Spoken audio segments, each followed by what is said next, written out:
Welcome to the class of subject Power Systems 1. And in last class we have discussed about power sector in India. And now we are going to discuss about the generation of electrical energy. So here converting of other form of energies into electrical energy is called simply the generation of electrical energy. Okay. So here what we should know means electrical energy is the basic necessity for the economic development of any country, and in fact per capita energy consumption of any country shows the development of the particular country. So it is a necessity to know about electrical energy. Okay. So simply electrical energy generation is nothing but converting one form of energy into particular electrical energy form. Is called as a generation of electrical energy.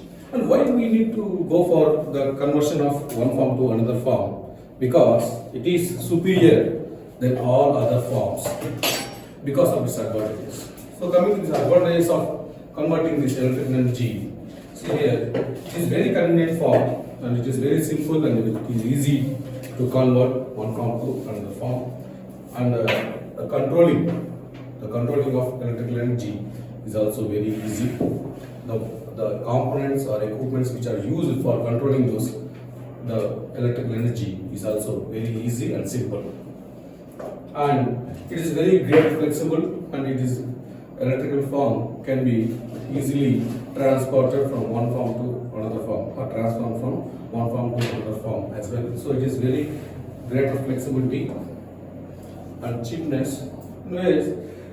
And coming to this cheapness and cleanliness is based on the conversion of forms, which is used the other form to convert the electrical form. So here, if you see the thermal, the coal is very costly. So when compared to hydro, so there in hydro, the input source is nothing but water, where we won't spend any money. So this cheapness and cleanliness is based on the form which we are considering to convert into electrical energy. And last but not the least, it has higher transmission efficiency. So here you can able to transfer the electrical energy from one level of voltage to another level of voltage, and it can be transferred from one place to long distances. So these are one of the great flexibilities that are existing in this electrical form. And basically, if I am a consumer will always expect to have low cost to be spent on electrical consumption, and also he expects uninterrupted power supply with the power quality, with high power quality. So these are the basic needs of any consumer. So always he expects low cost and uninterrupted quality power supply, right?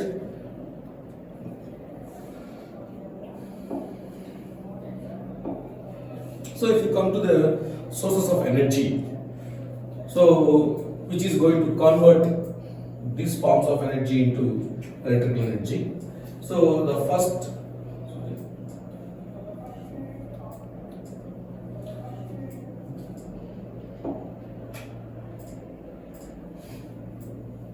source of energy here, the sun is one of the major source for electrical energy in order to convert that sun energy into electrical energy. And also the wind, through wind turbines we can able to generate the electrical energy. And water, hydro power plants are there, we already know about that one. Hydro power plants are there where the water is a source of energy to convert into an electrical form. And fourth one is a nuclear energy where it converts fission or fusion into an electrical energy. Here around uranium, 1 kg of uranium is used to generate the power which is equivalent to 4,500 tons of coal. So see how this nuclear energy will help in reducing the environment pollution. Okay. So 1 kg of uranium is equal to 4,500 tons of coal. And some of the fuels which can able to convert into an electrical energy in the solid fuels, where solid fuel consists of coal, ignite, anthracite. These are some of the solid fuels.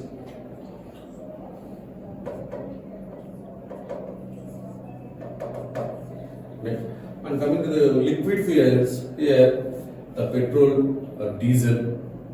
So these are some of the fuels, liquid fuels, petrol, diesel. So these are some of the liquid fuels which can able to convert.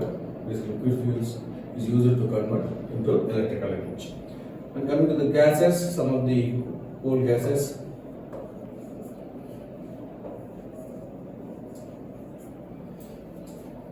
Are used to generate an electrical energy. So these are some of the sources, that is sun, wind, water and nuclear energy, where this uses fission or fusion.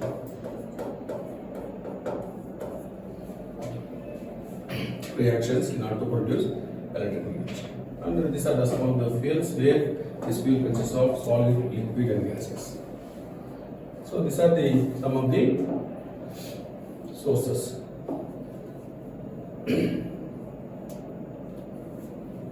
And if you come to the classifications of energy sources, here conventional energy sources and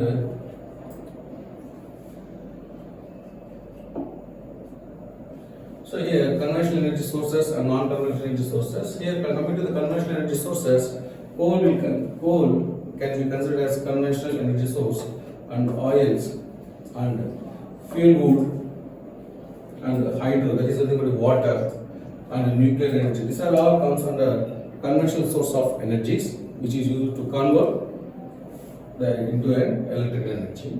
And coming to the non-conventional energy sources, like solar energy and wind energy, and as well as tidal and geothermal and biogases. These are some of the fuel inputs which is considered as a non-conventional sources of energy converting to electrical energy. Right? Next.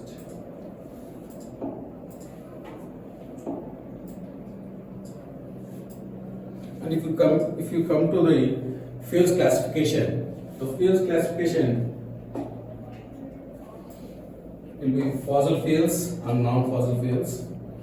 So here fossil fuels means nothing but it's a fuel made from decomposition of plants and animals. So majorly these fossil fuels are found in the earth crust. So we are taking that fuels from earth, and which contains high contents of carbon and hydrogen, which can be burned for getting energy. Okay, so especially what I mean to say is the fossil fuels are the fuels coming from the decomposition of plants and as well as animals, and it will be available in the earth. Okay, and the examples of these fossil fuels are this coal, lignite, and anthracite, and diesel, and gases. These are all we will call it as fossil fuels, which comes from the earth. And coming to the non-fossil fuels, nuclear is a non-fossil, and hydro is a non-fossil, and renewable energy sources like wind, solar, and small hydro plants. So wind and solar. These are all the fuels which are non-fossil. Okay. So this is about the classification. Okay, next. So now we go for power power generating stations. See, as we told that power, the generation of electrical power is nothing but converting one form of energy into another form of energy. So, if you generate that particular electrical energy in the form of bulky nature, then we will call it as a power generating stations. Okay. So, the designing of any power generating stations majorly consists of two important aspects. So, in that, the first one what we need to consider is the selection of particular site and placing of the components, electrical components. Okay, so that plays a major role. Why? Because in order to have maximum returns with minimum expenditure for over working life of the plants. And another important aspect which we need to consider is operation of that particular power station. So, which includes, which are able to provide the cheap, reliable and continuous service. Cheap, reliable and continuous services. And generally, the generating stations employs a prime mover coupled to the alternator for production of electrical power.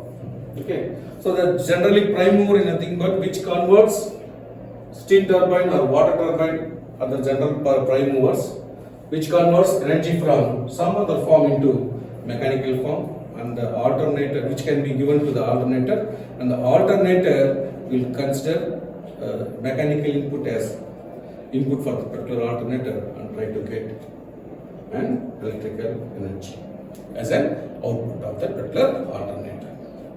So generally, a generating station consists of prime mover and an alternator, where prime mover will try to convert one form of energy into mechanical form, and that mechanical output has been given to alternator as input to the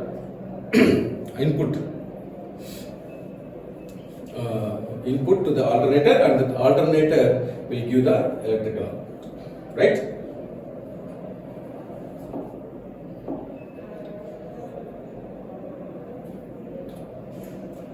Next.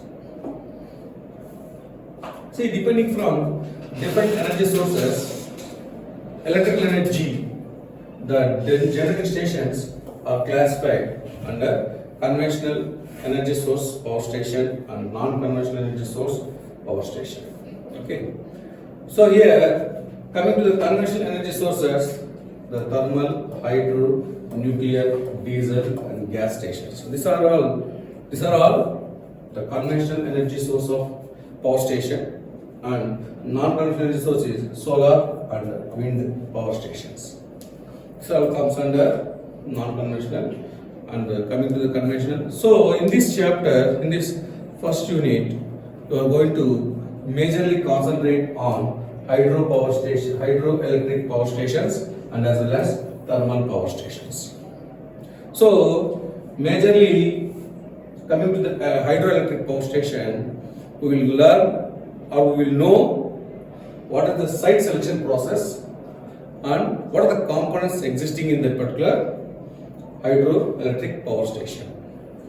And coming to the thermal power stations, here also we are going to know the selection process of site and as well as the different components which are used in this particular thermal power stations. And coming to hydroelectric power stations also, the types of turbines we are going to learn. Okay.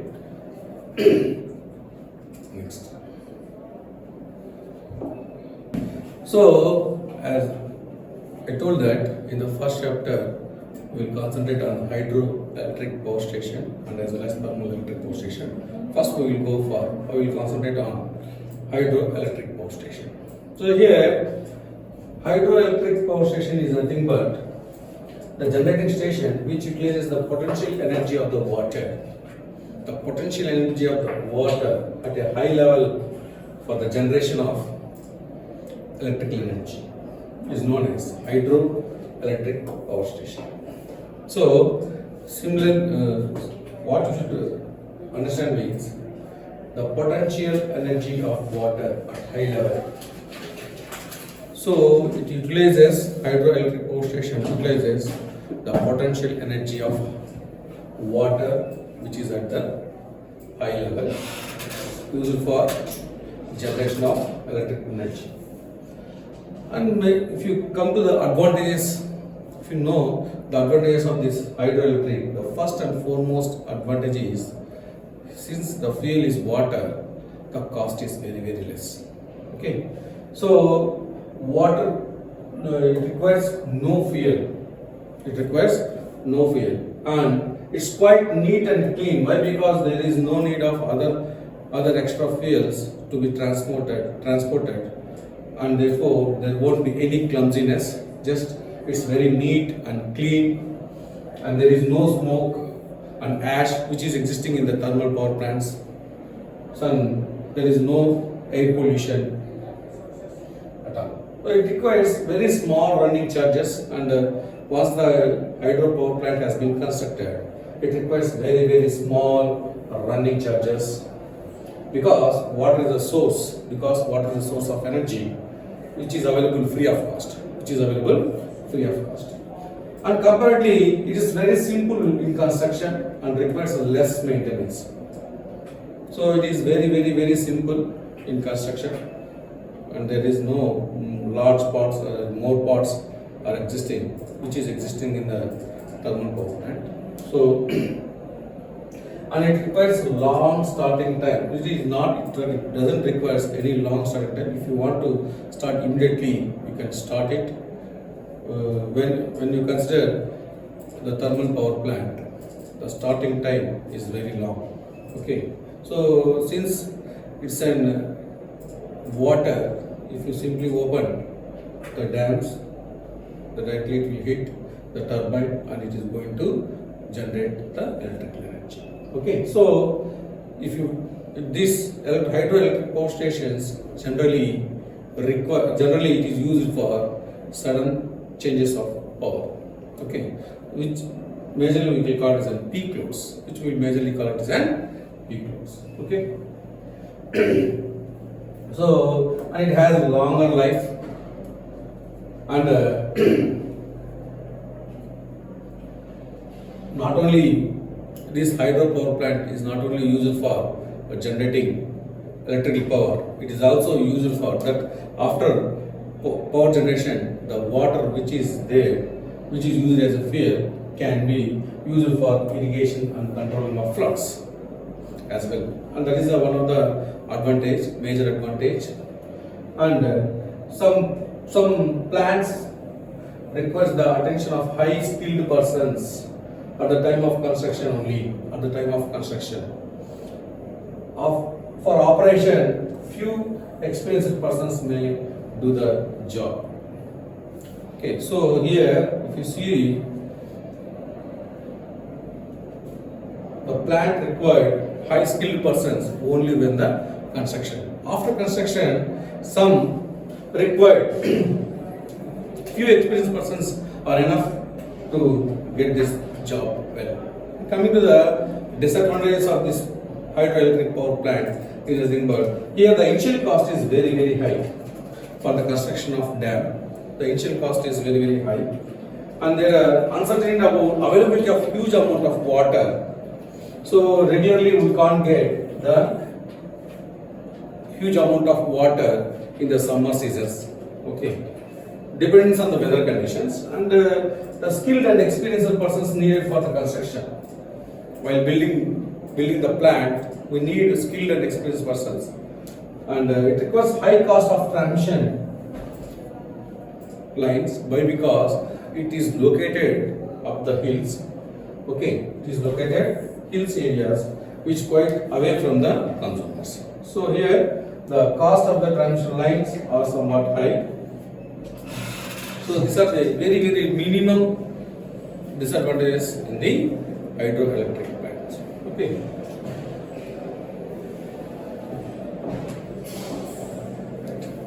If you see the schematic diagrams of hydroelectric power plant, this power plant consists of a reservoir.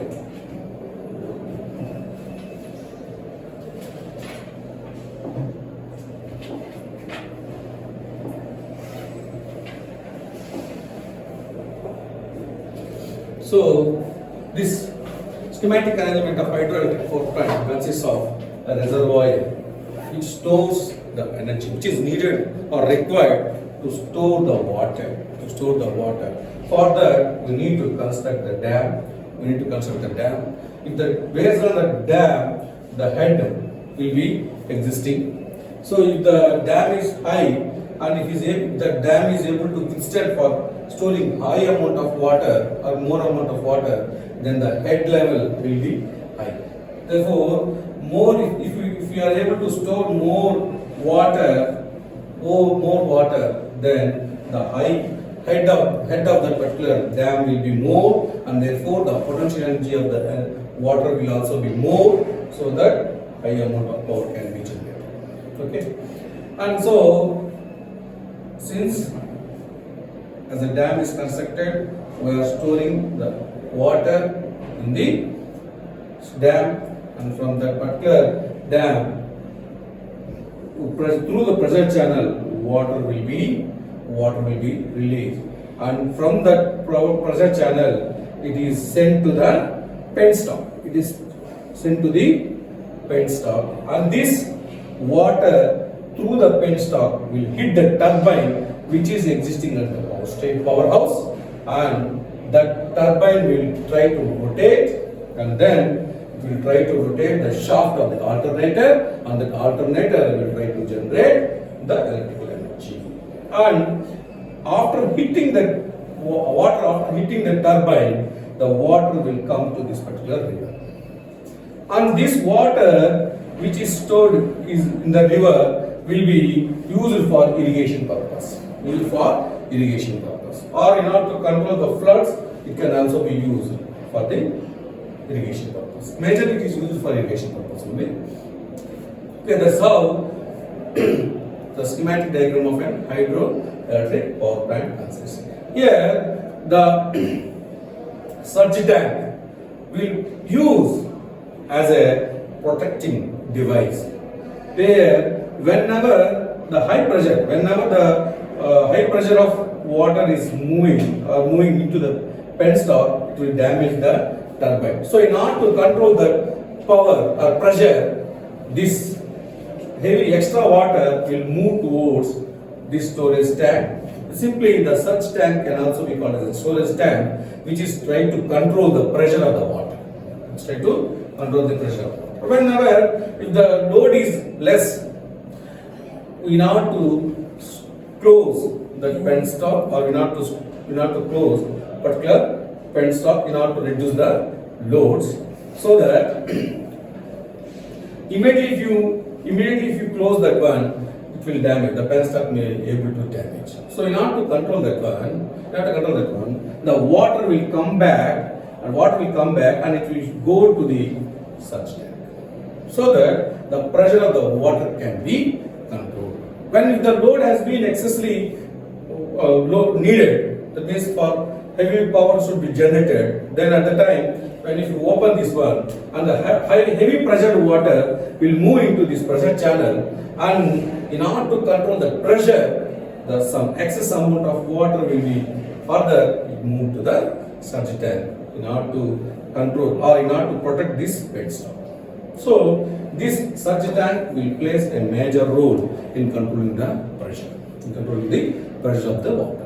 So if you see the overall the structure of the hydroelectric power plants, it's very simple components which consists of hydraulic structure, and as well as electrical components and certain components which are used to control this power.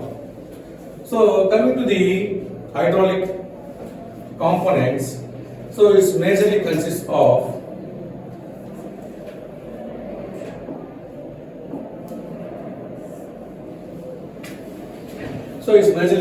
of the dam, majorly consists of the dam, and spillways, and headworks, and surge tanks, and penstock, and other accessories. So these are some of the parts that are major parts that are existing in the hydraulic structure. So if you see the the constraints of hydroelectric plant, it is majorly classified into three. The first one is hydraulic structure and water turbines, and as well as electrical components, electrical equipments. In the hydraulic structure, it consists of dam, spillways, headwork, surge tank, penstock, and accessory works. Okay. So coming to the dam, so what the dam will do, it is going to store the water from the hills. Whatever the water that is coming, it is trying to store the water, and it is a barrier which stores the water. It is a barrier which stores the water, and it will try to create water head, and dams are built of concrete or stone masonry and rocks. Okay, so majorly this dam is constructed concrete or stone masonry or earth or rock hills. Okay, so majorly this dam is used for creating the water head by generally simply storing those water. And coming to the spillways, here the spillways is nothing but the time when the river flow exceeds the storage capacity of the reservoir. So here spillways are nothing but when the excess amount of water is coming into the particular dam, spillway will try to get out that water from that particular dam, try to do the water to be sent out. Okay, so that is simply a spillway is nothing but the excess water will be sent out of that particular dam. Why? Because if we kept in the reservoir itself, what it will do happens means the dam will be damaged. Okay.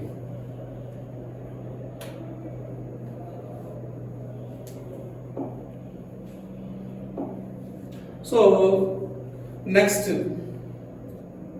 coming to the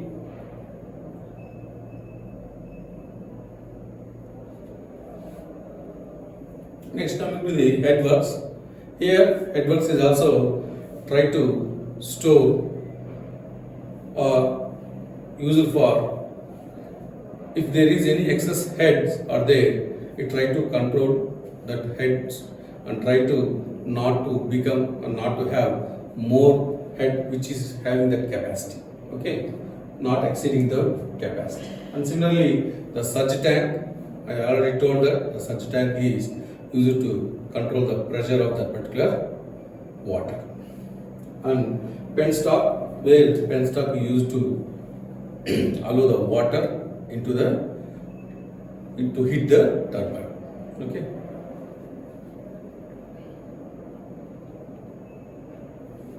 And next, second important part or important major part in the hydroelectric power plants is nothing but turbines. So here it consists of two types of turbines, where the water turbines are used to convert the energy of falling water into mechanical energy. So here water turbines are one which converts energy, water into mechanical. So the flow of are nothing but simply the potential energy of the water into the mechanical energy. Okay. So there are two types of turbines, which is impulse turbine and it is reaction turbine. Where impulse turbine we have high pressure and reaction turbine is a certain low pressures when compared to impulse turbines. Okay. And coming to the electrical component, electrical equipment is the third major component which is required or which is existing in the hydroelectric power plant. In that, the electrical equipment of the hydroelectric power station includes alternators, transformers, circuit breakers, and other switching devices where alternators will convert that mechanical energy into the electrical energy, and transformer will boost up the voltage levels, that is from the alternator, and the circuit breakers are used to protect that particular devices or transformers, and the switching devices, some of the switching devices and some of the surge arresters or something like that, which are nothing but comes under protective devices.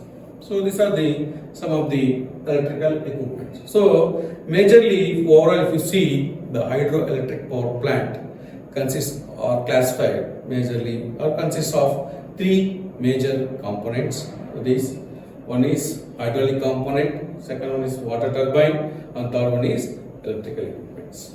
Okay.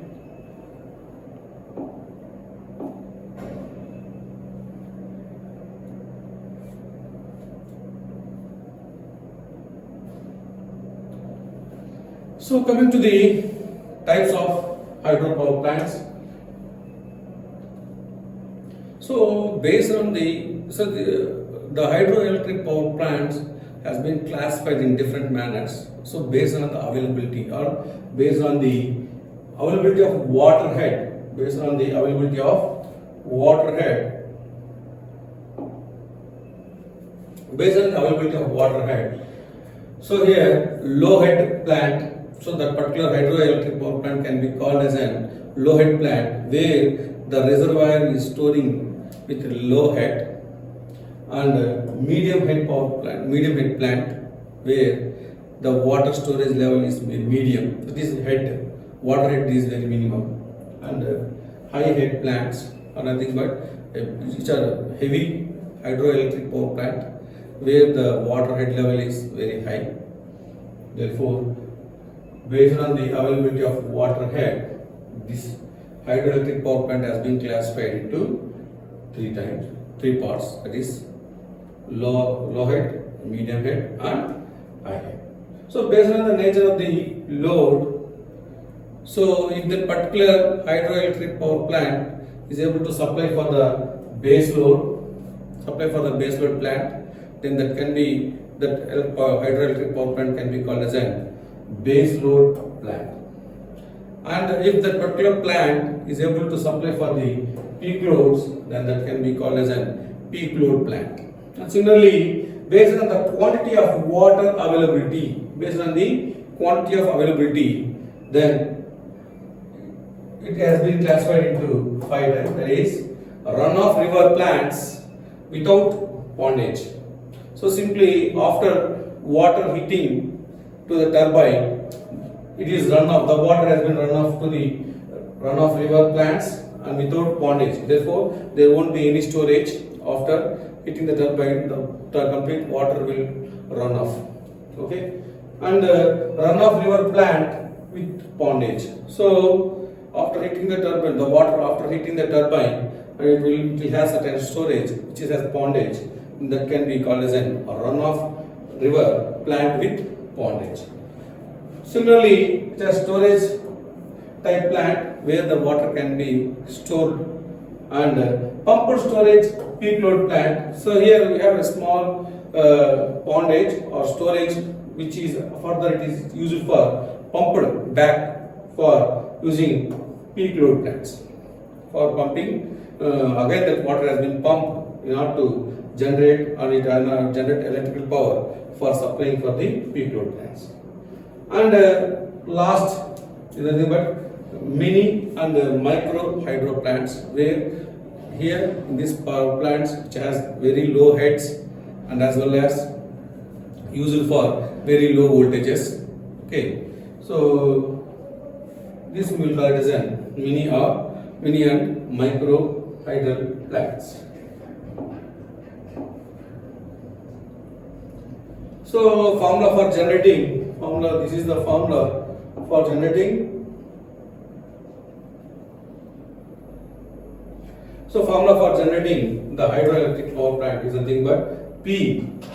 This is the amount of power which has been generated from the hydro power plant, that can be given as rho Q H N or neta by 100 in terms of kilowatts. So while here we are calculating in terms of kilo by 1000 we have kept. Therefore, generally the power that has been generated in the power station, hydro power station, can be given represented as rho QH neta, or simply we can call as an N, where rho is nothing but density of the water, which is having of 9.81 kg per meter cube, and Q is the discharge of water meter cube per seconds, and H is nothing but availability of head in terms of meters.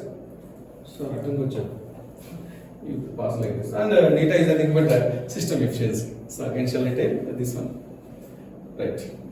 I will continue this one. Okay, you can cut it. Yes, I will cut it.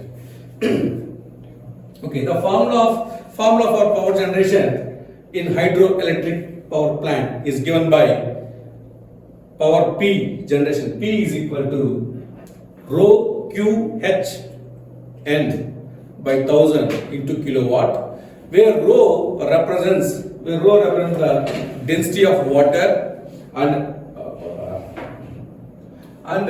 H represents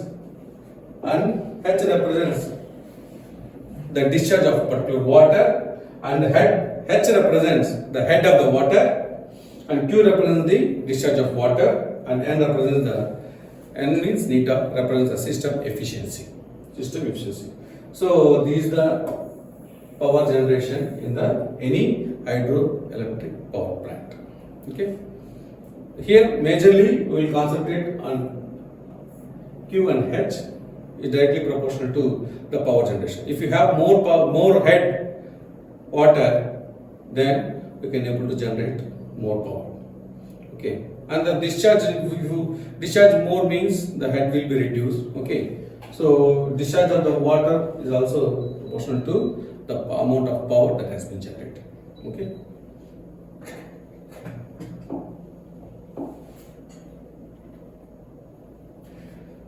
Next, coming to the selection of site selection of hydro power plant. Majorly, the location of the power plant is most important factor. Okay, because to construct hydro power plant, the capital cost is very high. So this point you should remember. So here in hydroelectric power plant, the construction of the plant is very important. That is the only one which consists of high cost. Okay, so we should be very careful of while constructing the hydroelectric power plants. Okay, why? Because the capital cost is very high, and some of the factors which will influence this site selection is majorly, first one is the availability of water. So we need to select the site for power plant, construction of power plant, such that the water availability should be existing. If there is no water availability, then there is no meaning of placing the hydro power plant. Okay, so the first and foremost important factor which we need to consider while selecting the site for the construction of hydroelectric power plant is availability of water. If the water is abundant, then there we can have the hydroelectric power plants. Okay, right. Next, the second factor which we need to consider is the storage capacity of water. Even though the water is available, if we can't able to store, or we are not able to construct the dams there, then there is no need of constructing the hydroelectric plants. Why? Because the storage capacity, if the storage capacity is more, the head will be more. If the head will be more amount of power, high amount of power can be generated. Okay. If the head is not available, or if you are not able to store the water, then high amount of power cannot be generated. Okay. Therefore, second factors which we need to consider is storage capacity of water. Okay. If the storage capacity is more, high power, more amount of power can be generated. Okay. Next, water head. Similarly, if the water head is more, then high amount of power can be generated. Okay. Next, transportation facility. So generally, the water will be available near the hill stations. So when the rain falls on the hills, it will float and it will come down. Therefore, majorly it is better to construct near the hill stations. Why? Because there we can able to have more water head. Easily we can have more water head. Okay. So going towards the hill stations means somewhat difficult. Therefore, it is necessary to consider the transportation. If the transportation facility is easy, then we can choose that as a best selection, best site selection. Okay, and also the cost of land. If you want to construct near the consumer's existing place, then the land cost will be more. Therefore, we need to choose that the cost of the land should be somewhat lesser.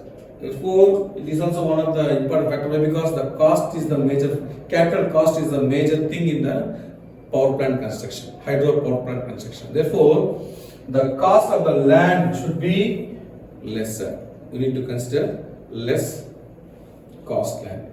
Okay. And water pollution. So we need to choose that the water pollution should be lesser in that particular area. Okay. And we need to consider the geological data in order where at that particular place is there any abnormal conditions has taken place or not, and natural damages will take place or not. We need to consider all those things. For that, we need to see or we need to check the geological data. So these are some of the factors which we need to consider when we are selecting the site for construction of hydroelectric power plants. Okay, in this majorly you should select based on the availability of water and storage capacity of the water. That is the major thing in the site selection. Okay, remaining all those things are not that much major. You can consider. Okay, transportation facilities and cost land and the water pollution and the geological data. Okay, but major things should be considered is availability of water and storage capacity of the water. Okay.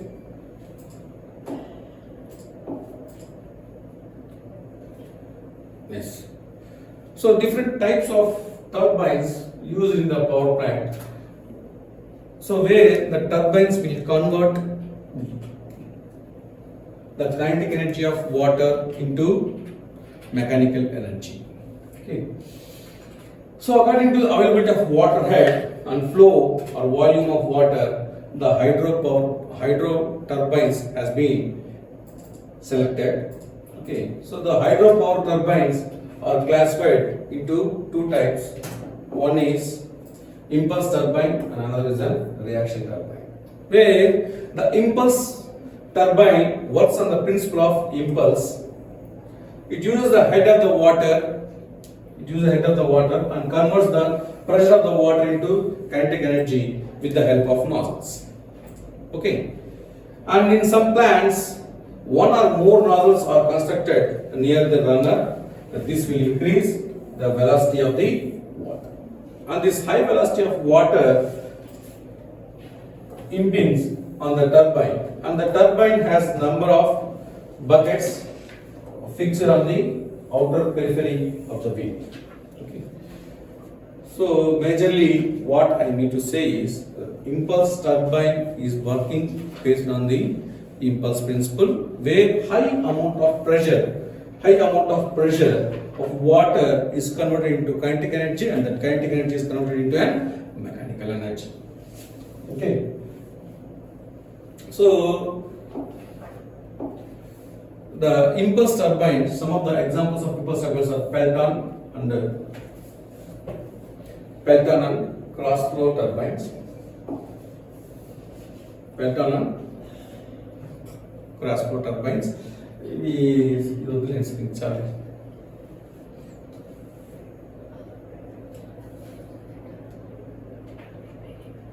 And in reaction turbine, the pressure energy of water is converted into kinetic energy before supplying to the turbine, before supplying to the particular runner. So entered water has particularly pressure energy and partially kinetic energy. Here it consists of, whereas in impulse turbine it consists of only kinetic energy, directly it will hit the turbine, but here it has certain kinetic energy included with potential energy, So both energies are reduced simultaneously while passing over the runner.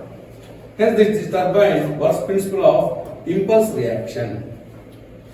So this turbine will work on the principle of impulse reaction, where the runner of this turbine is under pressure above atmospheric pressure, and therefore the blades of this turbine is filled with water in all conditions. This is the thing which we need to remember. Whereas in impulse turbine there won't be any storage, directly it is hitting the water, it is hitting the turbine blades, and directly it is falling into the river, storage river. Okay. But whereas in reaction turbines, some kinetic energy is there and it is going to hit the turbine, and impulse or potential energy is also existing, where the water has been stored in the turbines. Okay. So the examples of this reaction turbine is Francis, Kaplan and propeller turbines. Okay.